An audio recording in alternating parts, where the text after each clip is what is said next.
Muy buenas tardes, bienvenidos todos a este ciclo de conferencias virtuales CEUPE. En el tema de hoy vamos a abordar una intervención neuroeducativa en casos de TDAH. Bien, yo soy Raquel García y comenzaremos hablando sobre el TDAH, cómo es su diagnóstico y qué características clínicas presenta este trastorno. Bienvenidos y comenzamos.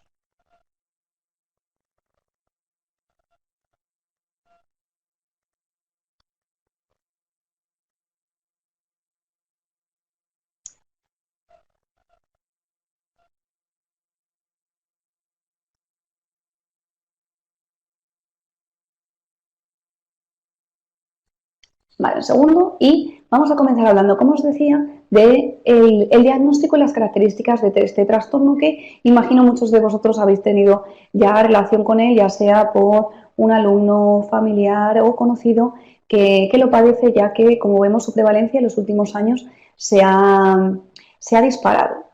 Y con ella también el mayor acceso no solo a métodos de evaluación del mismo, sino también a tipos de tratamiento e intervención. Nosotros vamos a enfocarnos a tipos de intervención familiar, o sea, desde la familia, desde el núcleo familiar, desde la escuela y también a nivel individual, cómo trabajar con estos niños que presentan esta capacidad especial en la que su atención se ve afectada o no rinden al mismo nivel que otros compañeros. ¿Vale? En primer lugar, como os decía, seguiremos este esquema. Primeramente hablaremos del diagnóstico de TDAH, hablando de los criterios, tipos, cuál es la medicación que suelen llevar estos chicos. Hablaremos siempre de TDAH infantil, aunque ya conocemos que también se da en casos adultos, pero nos estamos enfocando siempre en población infantil en la conferencia de hoy. También unas pequeñas pinceladas sobre un estudio en el que estudiaron a nivel de neuroimagen el cerebro en personas que padecían trastorno de déficit de atención e hiperactividad, y en la segunda parte abordaremos la intervención neuropsicológica. Ahí ya indagamos en el campo de cómo sería esta intervención neuroeducativa a estos tres niveles, porque ya digo, aunque haré hincapié más adelante en ello, es fundamental que la intervención siempre, en cualquier caso y más especialmente en uno de este tipo, sea a nivel multidisciplinar. Ahora bien, hablemos del diagnóstico. Bien, en primer lugar, aquí os presento en detalle cómo es el diagnóstico del TDAH según el DSM-5. El DSM-5 es el manual diagnóstico que se emplea, es un manual estadístico, es decir, atiende a si una conducta es normal o desajusta de la normalidad por exceso o por defecto. Y en el caso del TDAH, bueno, parece que es obvio ante el caso que estamos dibujando, entre ese alumno, familiar o paciente que nos encontraríamos con una atención que no logra ser sostenida en el tiempo, alguien inquieto que no finaliza sus tareas.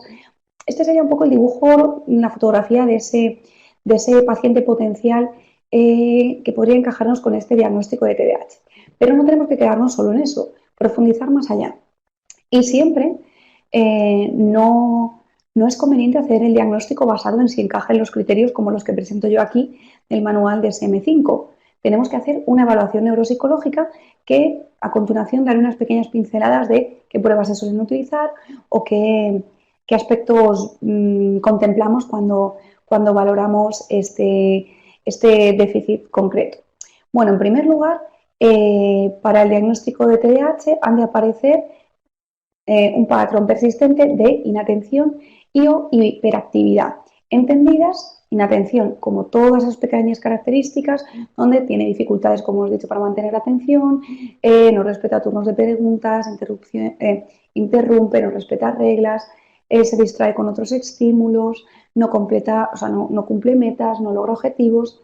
En cuanto a hiperactividad, también todos esos criterios serían contenidos dentro de este aspecto al que denominamos hiperactividad, que es un juego inquieto, una movilidad exacerbada, ya sea tanto en el sitio como por las salas, si lo observamos en el aula, un habla excesiva, una interrupción, también un no respeto del turno de palabras, al fin y al cabo interrupciones un juego alterado, al fin y al cabo, una dificultad, una falta de control inhibitorio ante estas conductas que parece que no inhibe correctamente. Siempre que hablamos de atención, estaremos también hablando de control inhibitorio, es decir, si yo emito conductas en exceso, puede ser también, o sea, puede ser por esa necesidad de esa hiperactividad o por no poder controlar. Son dos caras de la misma moneda. En este aspecto, cuando hablamos de hiperactividad, impulsividad y también inatención. Inatención, ya digo, lo observaremos más a nivel de distracciones o no consecución de tareas o no logro de objetivos o metas. Bien, a este primer criterio, esa presentación de esos dos aspectos, inatención o hiperactividad, le tienen que acompañar también estos cuatro.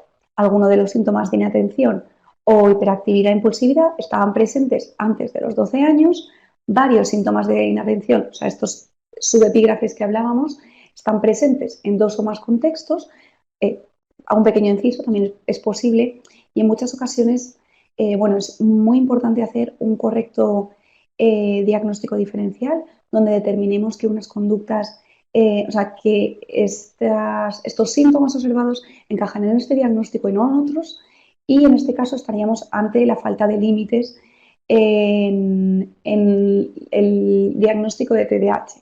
Es decir, si solo se presentan esa serie de síntomas en un ambiente, por ejemplo, familiar, pero no en el escolar o con amigos o en otra serie de contextos, podríamos, o sea, no cumple el criterio C, varios de estos síntomas se presentan en diferentes contextos y, por ejemplo, cabría, ya que no cumple este criterio, cabría contemplar el diagnóstico diferencial con falta de límites, donde quizás esa ausencia de normas provoca una conducta disruptiva en el niño en ese ambiente concreto.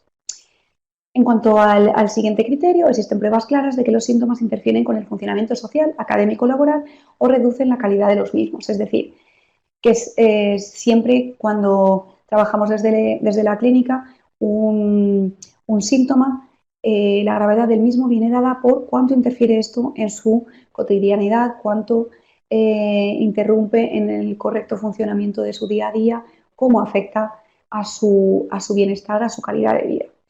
Y por último, caso de TDAH, los síntomas no se producen exclusivamente durante curso de esquizofrenia, trastorno psicótico, no se explican mejor por un trastorno mental, consumo de sustancias, etc. Es decir, estos síntomas no se explican por esta serie de, digamos, patologías o consumo de sustancias, ausencia de sueño, etc. Otras, al fin y al cabo, características que puedan justificarlo. Por lo tanto, para resumir, concretar el diagnóstico de TDAH, recordemos esos dos criterios fundamentales: inatención, hiperactividad e impulsividad. Hiperactividad e impulsividad, esas dos caras de la misma moneda, y han de darse durante un periodo de tiempo, 6 meses, y se producían antes ya de los 12 años. ¿Vale? Esto para concretar de qué estamos hablando cuando hablamos de un caso de TDAH. Dentro de los casos de TDAH podemos encontrar diferentes tipos. Una presentación combinada donde se cumple criterio, o sea, observamos inatención e hiperactividad e impulsividad, criterio A1 y A2, bien, durante al menos 6 meses. Es decir, aquellos niños que no solo son inatentos, sino también hiperactivos. Y luego el predominante de un criterio o del otro, predominancia inatenta, predominancia hiperactiva. Bien, ya digo, y también, por supuesto, es importante señalar en este punto, siempre que nos encontramos ante un problema, un diagnóstico, una alteración, va a haber otra serie de problemas comórbidos o añadidos por el hecho de la presencia de ese problema. Principalmente y en ocasiones problemas sociales o cuestiones que afectan al estado de ánimo, ya que las preocupaciones que surgen en base a esta dificultad o las alteraciones que produce en el correcto funcionamiento en las habilidades sociales pueden afectar como decíamos, desarrollo social. Por lo tanto, no son trastornos comórbidos al principal TDAH, pero puede que se presenten de manera conjunta debido a que cuando tenemos un problema no encontramos ese problema, digamos, puro, aislado, único, sino que también suele presentarse, suelen acompañarlo otra serie de problemas por el hecho de estar padeciendo este primero. Vale. En cuanto a la intervención farmacológica, es muy frecuente cuando ya un niño tiene el diagnóstico de TDAH que de inmediato se comience el tratamiento farmacológico de este mismo. Para ello, bueno, en primer lugar, los diagnósticos se suelen realizar no antes de los 6 años para la claridad, la certeza de este diagnóstico y el comenzar con el tratamiento farmacológico, donde podemos encontrar dos tipos de medicación, estimulante y no estimulante. La medicación estimulante lo que pretende su diana terapéutica es el aumentar los niveles de dopamina de este neurotransmisor en el cerebro, y los no estimulantes trabajan con el aumento de la noradrenalina. ¿Vale? ¿Qué medicamentos podemos encontrar en estas categorías? Bueno, estimulantes, el metilfenidato, no sé si conocéis su marca comercial Ritalin, y en el caso de no estimulantes, atomoxetina. Bien, ambos cuentan, es decir, las familias en ocasiones son algo reacias al inicio del tratamiento farmacológico, entienden que es obviamente lo mejor para el paciente y por tanto se ponen en manos del especialista y siguen el consejo clínico, pero en ocasiones es algo ciertamente dramático y hay que empatizar con estas familias en ese sentido. Pero muchos estudios científicos acompañan la eficacia para el tratamiento de TDAH de estas intervenciones farmacológicas. Por lo tanto, esa es una de las explicaciones, la efectividad que presentan, y cada vez el menor número no solo de efectos colaterales, digamos, a efectos secundarios a la medicación, sino también la dependencia al medicamento. Estos factores, estas cuestiones hacen que el tratamiento farmacológico siga siendo uno de los tratamientos de elección ante casos de TDAH. Siempre, y como decíamos al hablar de a nivel multidisciplinar, no es conveniente resolver o atacar el problema desde un solo vértice. Tenemos que enfocarlo de diferentes soluciones. Y a nivel funcional, personas que no rinden adecuadamente a nivel atencional han de trabajar, rehabilitar, estimular esta función atencional. Y en ocasiones no solo trabajar sobre la atención, sino trabajar sobre otras funciones preservadas para ayudar así a la mejora de la atención. No de la atención exclusivamente, perdón, lo que quiero decir es al desarrollo de una tarea X que requiere atención. Si yo hago hincapié en aquellas funciones preservadas, puedo favorecer la consecución, la realización correctamente de esta tarea, aun cuando la atención no es todavía óptima, no está rehabilitada, no está a niveles mismos iguales que sus compañeros. Vale, veo que me veis, me oís, perfecto. Continuamos con estos pequeños apuntes de qué ocurre en el cerebro, qué observamos en el cerebro de TDAH. Solemos hablar de biomarcadores, qué podemos determinar como un biomarcador de TDAH, y también en relación al cerebro a nivel funcional, a nivel neuropsicológico, qué observamos, cómo evaluamos en el TDAH. Bien, en esta investigación que aquí os presento y os acompaña con este gráfico, que espero que podáis ver, pero lo resumo en el texto, lo que observamos en este estudio de 2017 es que los volúmenes, la medición del volumen cortical en niños que padecían TDAH era menor en regiones subcorticales, el núcleo accumbens, la amígdala y el hipocampo. Es decir, estas áreas encontrábamos el resultado de las volumetrías era significativamente inferior que el grupo de comparación. Por lo tanto, también vamos abriendo camino, ya digo, porque no estamos aún en el punto de determinar biomarcadores para este tipo de déficit. Estamos en el camino de sí señalar diferentes áreas que vemos relacionadas con el trastorno. Como decía, a nivel neuropsicológico, es decir, la relación entre la conducta observable y el cerebro, sí vemos, bueno, obviamente estos niños rinden peor en tareas que vale, un segundo, Omar. Voy contestando sobre la marcha. Omar nos comenta, la ayuda de uno y dos es posible.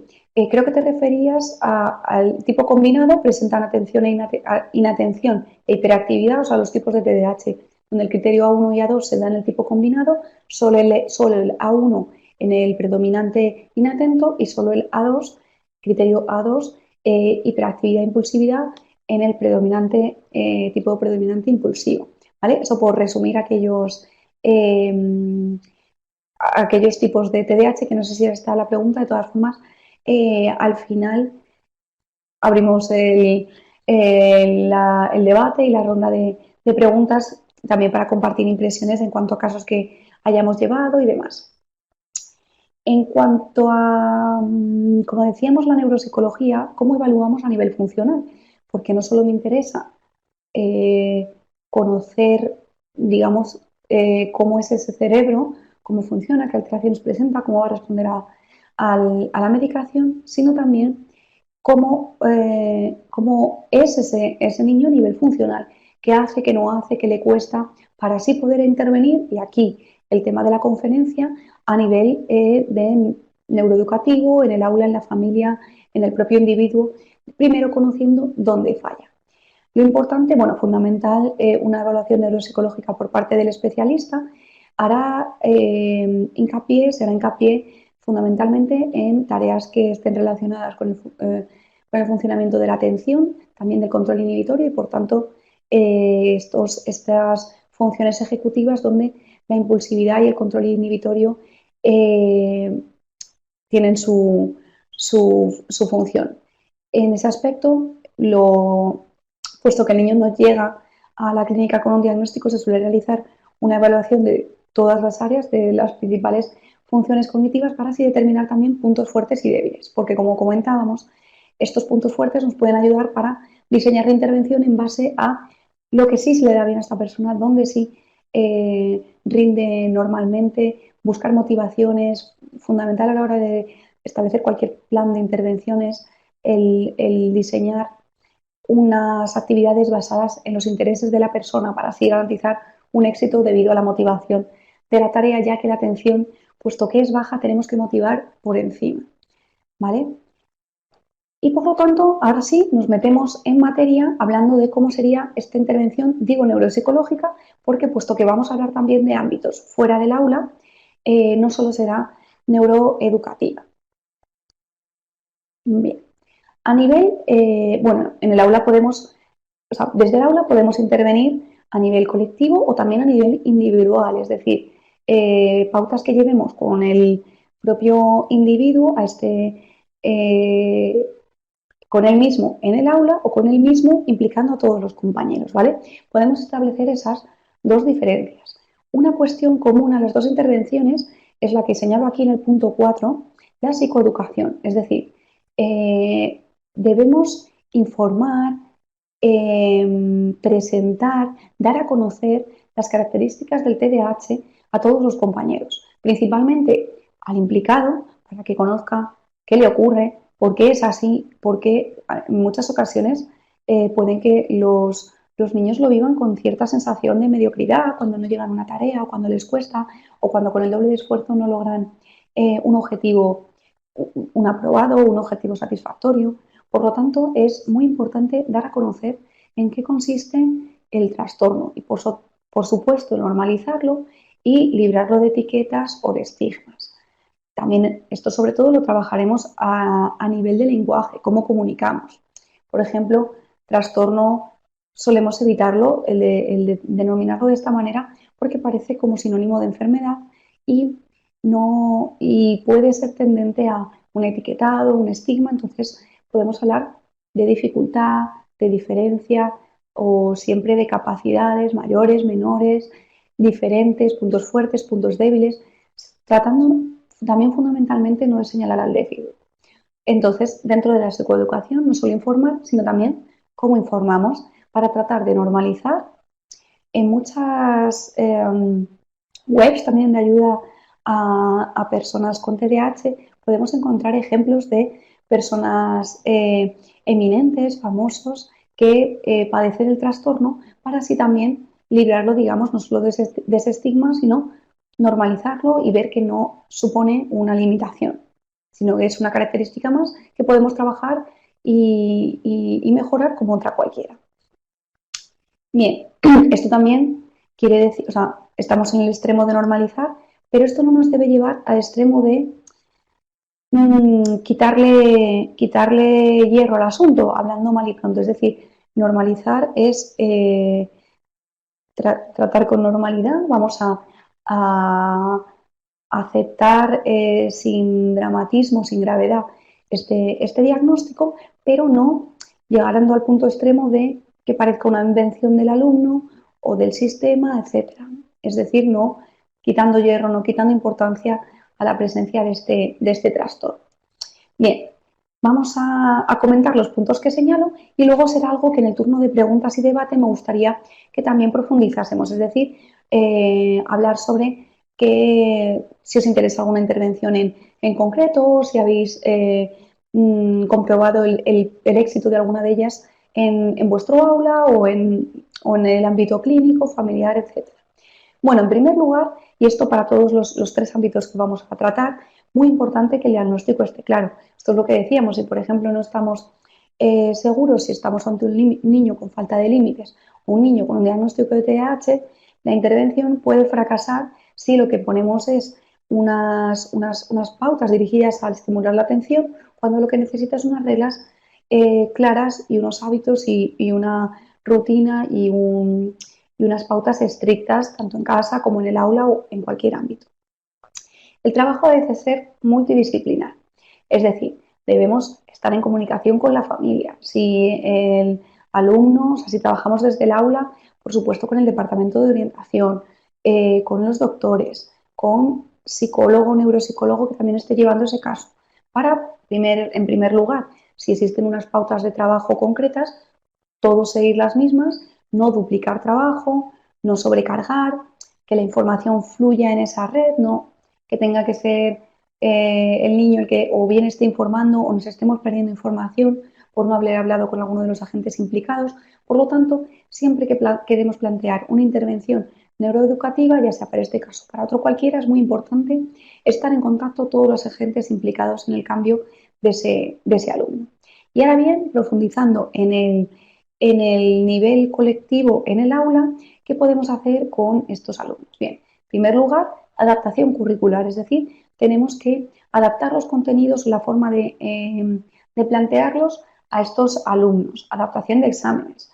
Es una recomendación general el hecho de no presentar el examen de forma completa, sino dosificarlo en pequeñas cantidades, pequeños apartados, para que pueda ir trabajando de manera, digamos, no tan multitarea, sino secuencial. Normas claras y hábitos en el aula, algo que repetiremos a nivel de familia.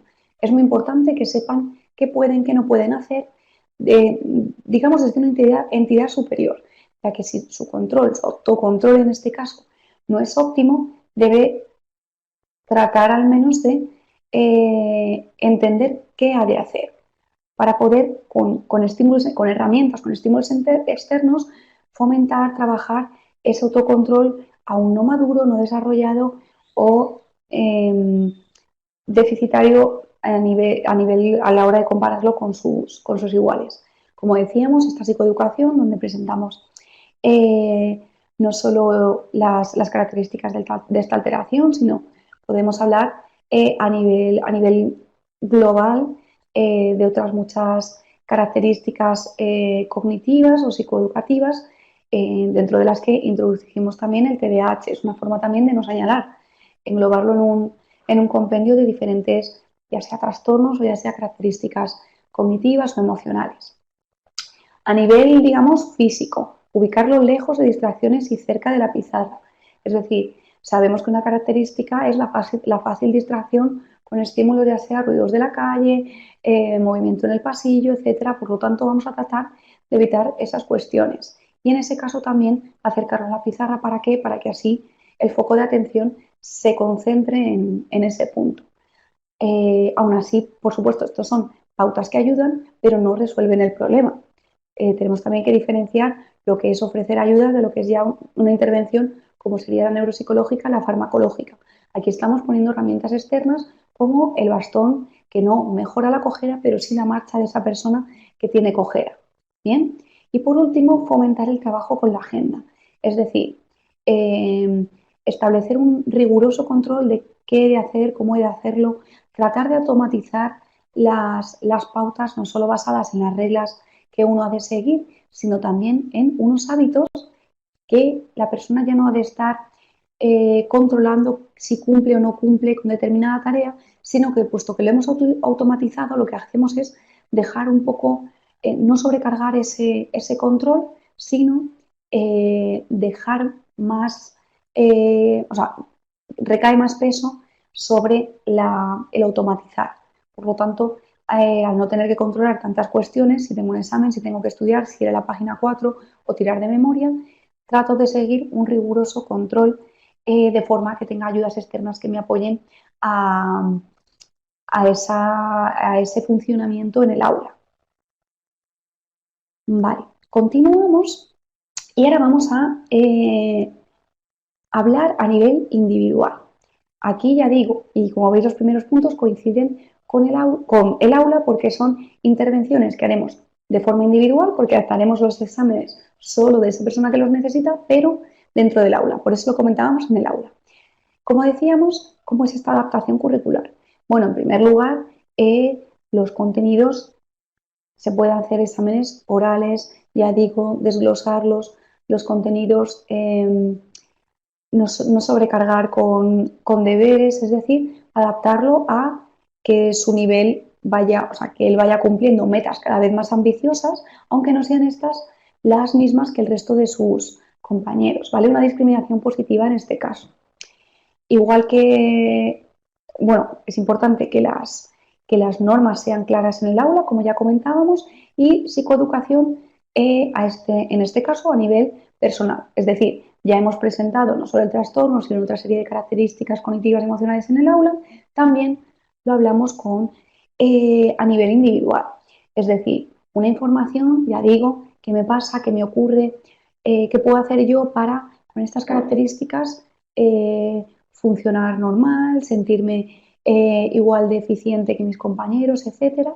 Bien, todo eso lo trabajaríamos a nivel de psicoeducación. En muchas ocasiones se hace desde el departamento de orientación, en muchas ocasiones se hace desde las asociaciones, donde ya tienen una gran cantidad de información que ofrecen a sus miembros, a sus usuarios, y en primera medida siempre es qué me pasa, qué ocurre, qué puedo hacer, o sea, información sobre la alteración en sí. Ahora yendo más a nivel individual, sobre todo, trabajaríamos autoinstrucciones y técnicas de estudio. Autoinstrucciones nos referimos, por ejemplo, si una persona va a resolver un ejercicio de matemáticas, le hemos entrenado en que se repita. ¿Qué me pregunta? ¿Qué datos busco? ¿Qué tengo que hacer? ¿Tengo todos los datos? Es decir, vamos, digamos, guiando a través de ese entrenamiento en autoinstrucciones cómo ha de ser la planificación o el transcurso, el desarrollo de esa resolución de problemas, ya sea en matemáticas o ya sea, como ahora veremos en casa, por ejemplo, si tengo que preparar la maleta y vestir, o sea, la mochila y guardar la ropa. Me lavo los dientes, guardo el pijama y meto los 3 libros de hoy en la mochila. Son autoinstrucciones que tratamos, o sea, entrenando en estas autoinstrucciones, lo que hacemos es que siempre acompañen a la persona cuando se enfrenta a la tarea y también dotándolo así de cierta autonomía. No es el padre, no es el maestro el que tiene que estar encima de él guiándole. El entrenamiento en autoinstrucciones obviamente pasa primero porque estas las ofrece una persona externa. Luego, el individuo tiene que él mismo verbalizar estas autoinstrucciones y en un último nivel lo que hacemos es que sea a nivel ya de repetición interna, digamos, donde el alumno se va guiando en lo que tiene que hacer. ¿Vale? Esto nos ayuda a ese control, a esa planificación, a esos, digamos, recursos, mecanismos dirigidos a una meta. Bien, Punto 6, gestión emocional, trabajar la confianza y la relajación. Claro, aquí como vemos, si estamos sobre todo en el caso de niños con hiperactividad e impulsividad, son niños inquietos que muchas veces no gestionan lo que hacen, cómo piensan, cómo se sienten. Por lo tanto, tenemos que trabajar esa gestión emocional. Que conozcan, aprendan a identificar emociones, si luego queremos también inculcarles que aprendan a controlarlas. Para ello, muy importante también la relajación, es decir, eh, uno mismo aprende técnicas en las que poco a poco y con esas herramientas es cada vez más capaz de o ofrecemos más herramientas externas, digamos, a ese control que parece no ser tan óptimo o tan funcional como en otros casos. Y trabajar mucho la confianza, por esto que hablábamos al principio, de que siempre que tenemos un problema, tenemos el problema y el problema de tenerlo. Y es que la confianza muchas veces se ve afectada tanto en cuanto no con un mismo esfuerzo no llegan a objetivos o se comparan con sus compañeros, es decir, sobre todo muy dirigido a si estamos ante un caso de fracaso escolar o ya digo, frustración ante el estudio, tenemos que trabajar la confianza. Y para ello también muy importante el trabajo conjunto con los profesores de decir, bueno, yo estoy entrenando a este alumno que llegue hasta este nivel, vamos a premiarle si llega a este nivel, porque si lo que le impongo es este nivel y la castigo por no lograrlo, estoy fomentando esa frustración y al fin y al cabo niños de 10 años ya frustrados por un bajo rendimiento académico es una lacra difícil de levantar luego a lo largo de los cursos y con esta atención enfocada al propio alumno podemos evitar. Bien, entrenamiento de atención, fundamental. Hemos dicho que trabajamos herramientas externas, ¿no? Todo tipo de ayudas que nos puedan favorecer aquellos déficits que implica la no atención, pero también, por supuesto, tendremos que entrenar la atención. Así bien podemos trabajar a nivel de neuropsicología, se trabaja muchísimo con fichas, con tareas atencionales, a nivel de, puede ser incluso tablets, videojuegos, entrenamiento en neurofeedback, podemos trabajar desde, desde muchos enfoques, concretando exclusivamente en la atención, dentro de que también, por supuesto, aprenderemos herramientas externas. Compensación con puntos fuertes. Esto es lo que comentábamos antes y es que, puesto que haríamos una evaluación global, determinamos cuáles son los puntos fuertes de esta persona para ahí apoyar parte de nuestra intervención. Si se le da muy bien la lectura a esta persona, a este alumno, a esta persona, podemos trabajar a raíz de allí o fomentar la lectura, tanto en cuanto vamos ampliando el tiempo de lectura, cómo su atención, trabajando también cómo ese foco atencional se puede ampliar en tareas de lectoescritura, aunque ya digo, la lectura suele ser, es un ejemplo un poco teórico porque, dado que requiere bastante demanda atencional, no suele ser, o sea, si la estratificamos en pequeñas dosis, si es sí se puede desarrollar con normalidad, pero es una tarea que en ocasiones cuesta a alumnos con estas características. Y por último, trabajar con reglas mnemotécnicas y mapas mentales, es decir, vamos a, dentro de estas herramientas externas que ofrecemos, reglas mnemotécnicas pueden ayudar muchísimo el, el, esas autoinstrucciones, ese recordar un material, ese guiarnos en el contenido. Mapas mentales también, puesto por lo resumido del contenido, por lo visual del contenido, ayudan también bastante, al menos a enfrentarse de un primer vistazo a determinados contenidos del material de clase.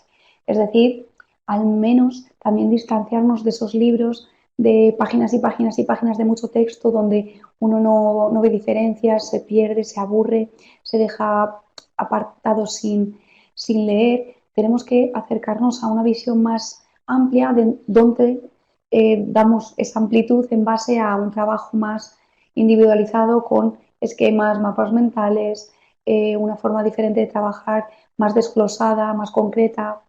Esto es fundamental para esta intervención que comentamos. Por último, en el ámbito familiar, también muy relacionado con algunas características del aula, tenemos que establecer límites y normas claras, fundamental. Si uno no es capaz de autocontrolarse, al menos tener una regla o que exista una regla que le permita saber qué hacer, qué no hacer, le facilita la no emisión de esa conducta. Por lo tanto, unos límites y normas claras. Con consecuencias también, claro. O sea, si un profesor o un padre amenaza con un castigo, si esta conducta se da, el castigo ha de darse también. Muy importante esa coherencia entre las contingencias premio-castigo o conducta-premio, etcétera. También, siempre que trabajemos en base a hábitos, rutinas, etcétera, ya digo, estamos librando como de ese control, planificación, esa necesidad de recordar qué teníamos que hacer, qué toca ahora. Estamos, digamos, optimizando esos recursos, ya que lo hacemos de forma automática, puesto que es nuestro hábito y nuestra rutina. ¿Vale? No tenemos que, es decir, si yo todos los días preparo la ropa por la noche, lo dejo colocado con los libros que toca y la agenda y demás, yo eso ya lo tengo automatizado, casi ya quizás ni requiere autoinstrucciones y por lo tanto puedo estar atento a si mientras hago eso me está llamando mi madre o lo que estaba hablando con el compañero mientras recogía, etcétera. O sea, es decir, evito las distracciones, puesto que no tengo que estar tan atento en esa tarea que ya he automatizado o ya tengo un hábito. ¿Vale? Es como conducir. Cuando conducimos, al principio casi no podemos ni hablar con el de al lado, estamos a 40 cosas, no vamos con la radio. ¿Por qué? Porque a nivel cognitivo esa tarea requiere mucho, nos supone una sobrecarga, requiere mucho, no rendimiento, requiere mucho, tiene mucha demanda cognitiva para nosotros porque no la tenemos automatizada. Una vez la automatizamos, como es el que ya lleva años conduciendo, bueno, pues vemos que puede hablar mientras conduce, escuchar la radio, otras cuestiones que no se deberían, pero podemos, puesto que ya nuestra demanda atencional es menor por haber automatizado la tarea y podemos estar a otras cuestiones que requieren también nuestra atención cognitiva o nuestro, digamos, como el foco atencional que ponemos en esa otra tarea. ¿Vale? Por lo tanto, muy importante y sobre todo en la familia, porque aunque también automaticemos y establezcamos normas y hábitos en clase, el ámbito familiar va a ser el gran eje para esta implantación de hábitos, ¿vale? Ayudarle con autoinstrucciones, bien, cuando explicábamos las autoinstrucciones ya veíamos que en el primero de los estadios es los padres quien verbalizan esas autoinstrucciones en sus hijos y por tanto son, digamos, partícipes o colaboradores en ese primer nivel. Por lo tanto, es importante que estén presentes para poder implantar este sistema. Fomentar la realización de actividades al aire libre. Bien, muchos estudios señalan la importancia o la mejora o el beneficio en el TDAH cuando realizamos tareas en el campo, al aire libre, los fines de semana, etcétera. Por lo tanto, procurar que esto exista digamos, en la serie de actividades a nivel familiar que se realicen, ¿no? Como en el abanico de opciones que planteen la familia, bueno, pues actividades al aire libre, incluso en el campo me refiero, no solo fuera de casa, son beneficiosas, por lo tanto es conveniente realizarlas. Motivar su aprendizaje, es decir, puesto que estamos ante posibles frustraciones o faltas de motivación por esta dificultad o digamos, tiene que poner como mucho más recurso para obtener mismos resultados. Por lo tanto, es muy importante que motivemos el aprendizaje.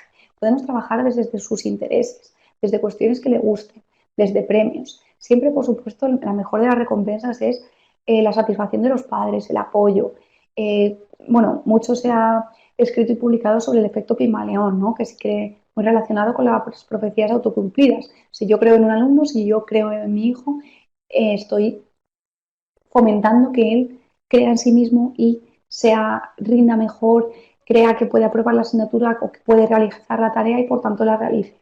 Por lo tanto, todo eso en relación con motivar el aprendizaje, todos esos recursos que ya conocemos, todas esas cuestiones o efectos que se dan a la hora de aprender, es importante hacer uso de ellas, especialmente en estos casos.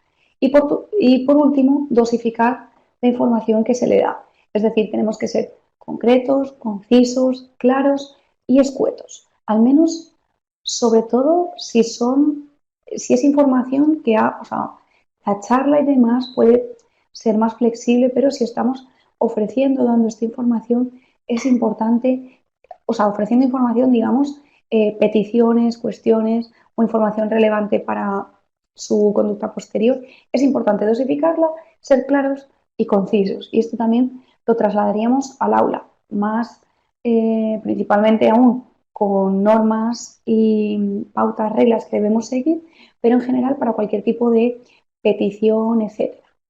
¿Vale? Esto, sobre todo también desde la familia, que ya digo, va a ser el ámbito en el que más fomentemos los hábitos, las normas y los límites, porque en el aula son límites que es importante que estén, pero para todos, claro. Entonces, es un beneficio global y algo que debe estar establecido en toda escuela con o sin niños con TDAH.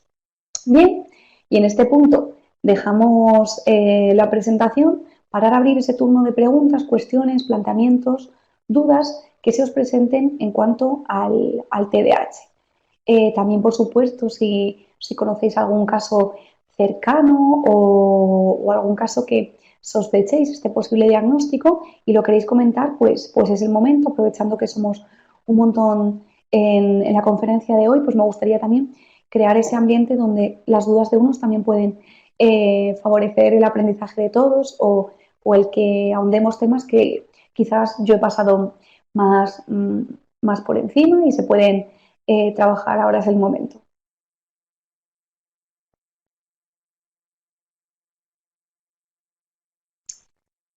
Vale, aquí comentas cómo es. Claro, este es el problema, Cristel, de la etiqueta, ¿no? Como comentábamos, el decir, y también es un problema en niños con altas capacidades, ¿no? Es como, bueno, pues si soy un genio, pues tampoco me esfuerzo mucho porque total es lo que soy, es mi condición, pues eh, no siento, estoy también frustrado porque creo que no es fruto de mi esfuerzo. Bien, es muy importante no justificar y aquí este trabajo, para evitar este caso, tendríamos que irnos a ese estadio previo donde la psicoeducación ha fallado. Quizás yo, si he hablado de trastorno, si he hablado mmm, de algo, digamos, estanco, como una diabetes, lo estoy, digamos, etiquetando en una categoría de la que es obvio que quizás uno entienda que eso es definitivo para toda la vida y bueno, le justifica que lo pueda hacer algo peor. Vale, no es la cuestión y en ese aspecto también por eso es importante cuando hacemos una psicoeducación colectiva también presentar diferentes cuestiones para entender que eh, todos somos diversos y diferentes, entonces cada uno tenemos unas características y debemos llegar a la misma meta, al mismo objetivo, por diferentes caminos, el que no sea a nosotros más apropiado, pero el objetivo está. Vale, continuamos con siguientes cuestiones. Yana, ¿vale? Que nos comentas que te diagnosticaron, te recetó pastillas, pero no creías en ellas. Las pastillas pueden mejorar la concentración o causar una... Eh, bien, en cuanto a si lo curan, o sea, sí hay una mejoría a nivel de concentración y atención. O sea, sí vemos que uno está más tranquilo, rinde mejor, realiza mejor las tareas del día a día, pero si esta condición, o sea, la mejoría no es solo debida al psicofármaco, estamos trabajando desde diferentes niveles y todo ello hace que mejore la atención. Pero sí hay bastante evidencia científica y bueno, en los propios pacientes se puede observar que con la medicación incluso ellos mismos lo refieren que están más tranquilos o se ven que lo necesitan para parar, concentrarse, etcétera. O sea que sí son, ya digo, o sea, y no es algo tabú el decir que, bueno, que no, que la población general no es muy partícipe de la medicación, y menos cuando uno es pequeño, cuando es el hijo de uno, pero, pero sí vemos mejoría. O sea, con un buen diagnóstico, también es importante que haya un buen diagnóstico, no estar recetando ante, o o sea, no podemos, digamos, medicalizar las emociones. Tenemos que recetar ante la existencia de un trastorno en base a la mejora concreta de una serie de funciones que deben estar evaluadas también. Mapa mental. Bien, y autorregulación y autocontrol. Vale, por un lado, elaboraríamos, o sea, el mapa mental lo elaboraríamos sobre un contenido del aula, o sea, sobre una asignatura concreta y demás, donde vamos a establecer de forma esquemática los diferentes puntos relevantes que se deben tratar en ese material. Por otro lado, cómo trabajar autorregulación y autocontrol. Bien, autocontrol ya digo, podemos trabajar con relajación, es decir, si uno cuando tiene esa necesidad de moverse, de levantarse y demás, sabe dar respuesta a esa mayor activación, a esa necesidad por otra vía, que puede ser repetirse a sí mismo una serie de instrucciones, trabajar relajación en ese momento, etcétera, estamos dando soluciones o sea, estamos trabajando gestión emocional. Bien, también esta gestión emocional pasa por la identificación de las emociones. Claro, si yo no identifico que estoy inquieto, si no identifico que quiero jugar o que me aburro o que no me interesa lo que están hablando, pues no puedo poner en marcha los mecanismos que me han enseñado para regular esa inquietud, ¿vale? Por lo menos, por lo pronto, o sea, por lo tanto, la primera medida es la detección y o sea, el explicar, conocer las emociones para uno poder detectarlas y luego autorregularse a sí mismo. También, igual que en el caso de las autoinstrucciones, podemos trabajar con relajación o autorregulación primero de forma externa, o sea, regulación externa de las emociones, ya sea por parte del psicólogo en terapia o bien del profesor en el aula.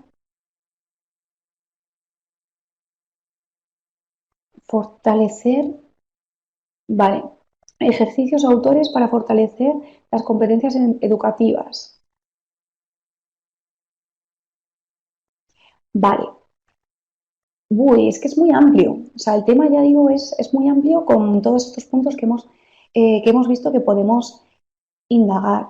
Es decir, bueno, siempre que estamos ante un colectivo, lo interesante es hacer uso de ese colectivo y está bien crear dinámicas entre que los compañeros que trabajen unos con los otros, etcétera, para fomentar, así, por ejemplo, no estamos solo trabajando el contenido concreto, sino también habilidades sociales, respetar los turnos de palabra, esa motivación intrínseca que nace cuando uno enseña al otro, es decir, autores en concreto, mmm, yo en general siempre recomiendo acudir a la bibliografía científica, ver qué intervenciones están siendo relevantes y implementarlas en el aula, es decir, herramientas tenemos muchas y, bueno, pues es correcto ver lo que es más efectivo a nivel de estudio científico. Eso es interesante.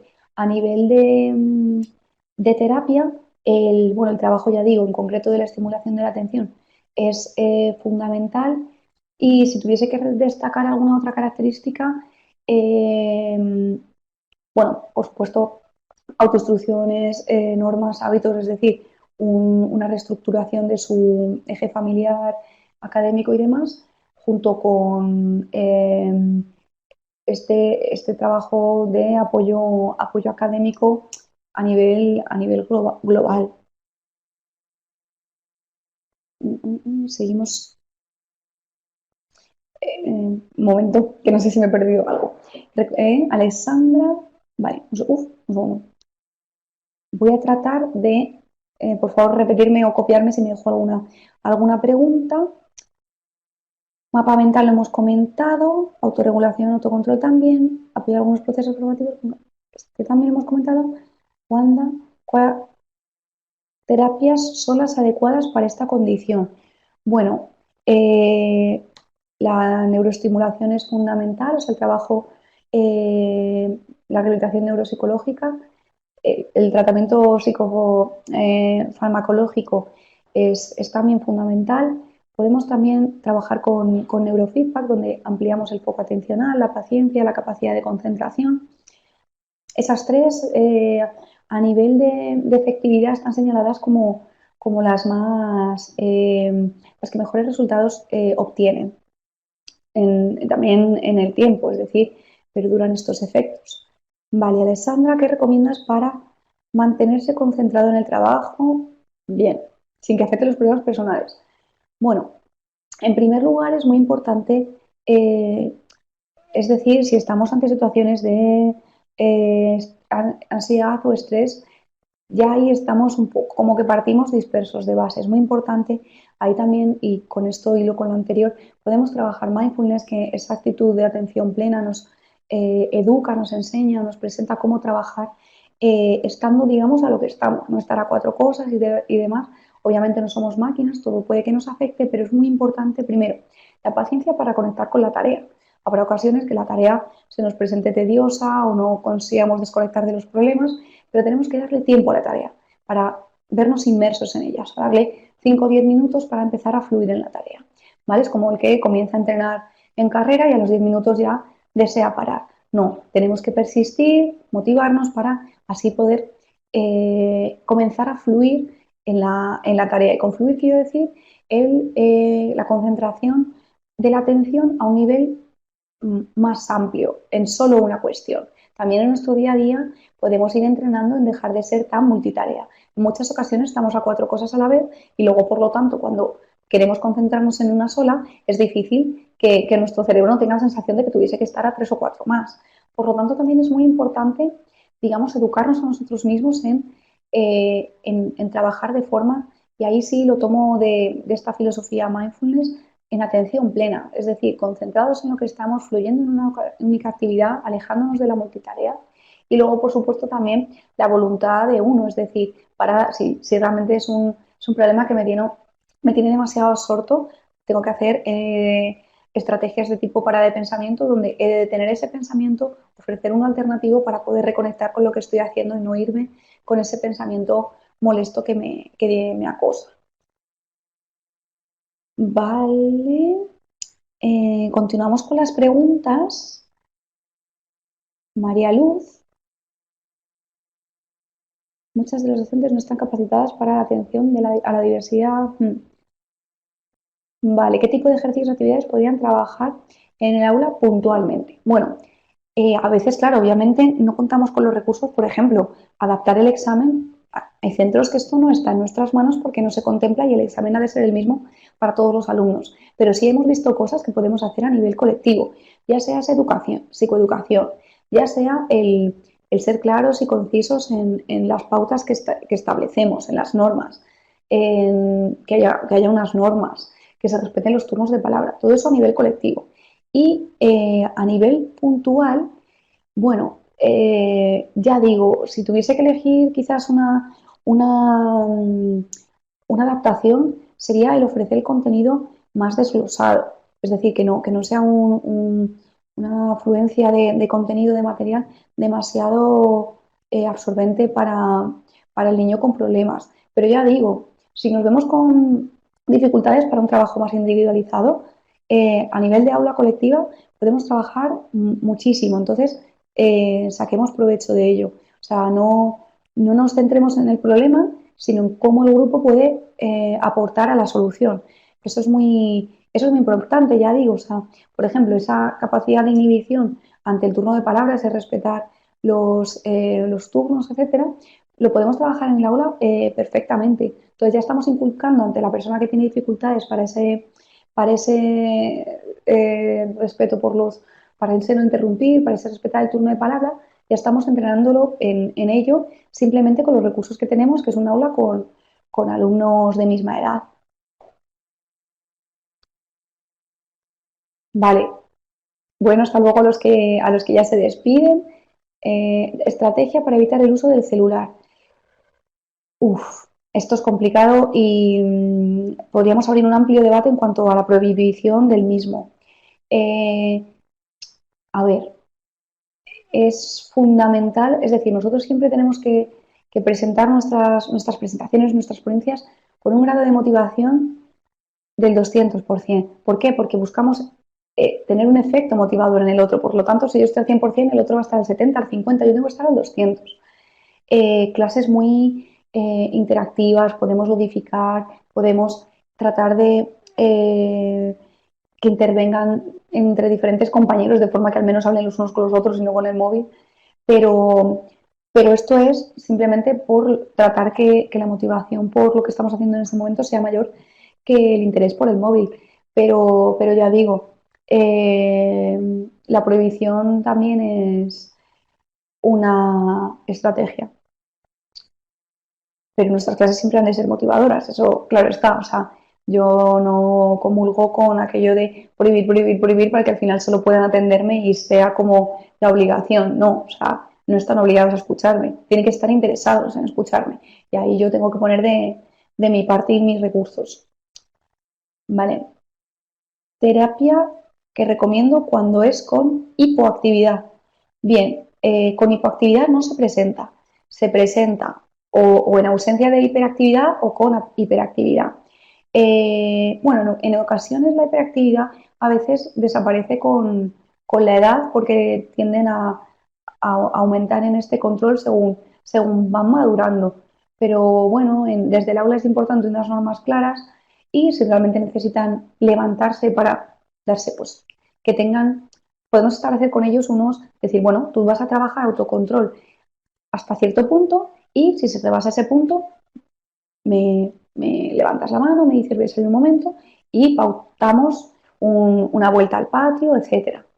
También en este aspecto, bueno, pues ya digo, o sea, aulas en las que el material es más interactivo, interactúan también con los compañeros, bueno, pues ya están de pie, no necesitan levantarse tanto. Entonces, se puede ayudar dentro del que el que es hiperactivo va a necesitar mucha más motilidad y por lo tanto se pueden pautar determinadas salidas o puntos en los que levantarse y salir un momento. Es peligroso también, que claro, tenemos que hacer un uso responsable de esa cualidad. Bueno, y lo vamos a ir dejando en este punto porque ya es la hora. No sé si hay alguna pregunta más que hayamos dejado en el aire. Siempre y desde luego, por supuesto, nuestros alumnos podéis continuar con estos debates en nuestro foro. Yo estaré encantada también de responderlo. Y bueno, en primer lugar, revisar simplemente que no queda ninguna pregunta. Un niño se distrae. Bueno, si es simplemente, o sea, si es simplemente un niño distraído, aquí estamos ya hablando de un diagnóstico. Pero bueno, fomentar sobre todo, se puede trabajar principalmente desde la motivación, digamos, porque eso como gran captador es de lo fundamental.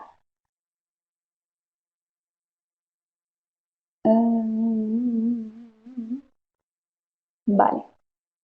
Sí, estos niños les comen horas de... Sí, desde luego, cuanto más reducida sea, eso siempre ayuda para el aprendizaje también. Por lo tanto, es una cuestión a tener muy en cuenta. Y por lo tanto, bueno,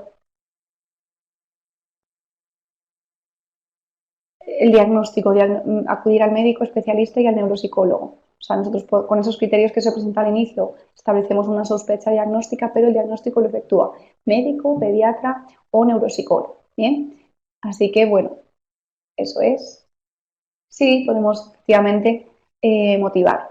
Bien, pues bueno, nuevamente muchísimas gracias a todos, gracias por acudir, por vuestra atención, por vuestras preguntas y bueno, encantada de haber aportado algo de tertulia, digamos, debate a este tema tan interesante que ya digo, en muchas ocasiones podemos hacer uso también de estas herramientas para otra serie de trastornos o de alteraciones que podamos encontrar en el aula, en casa, etcétera.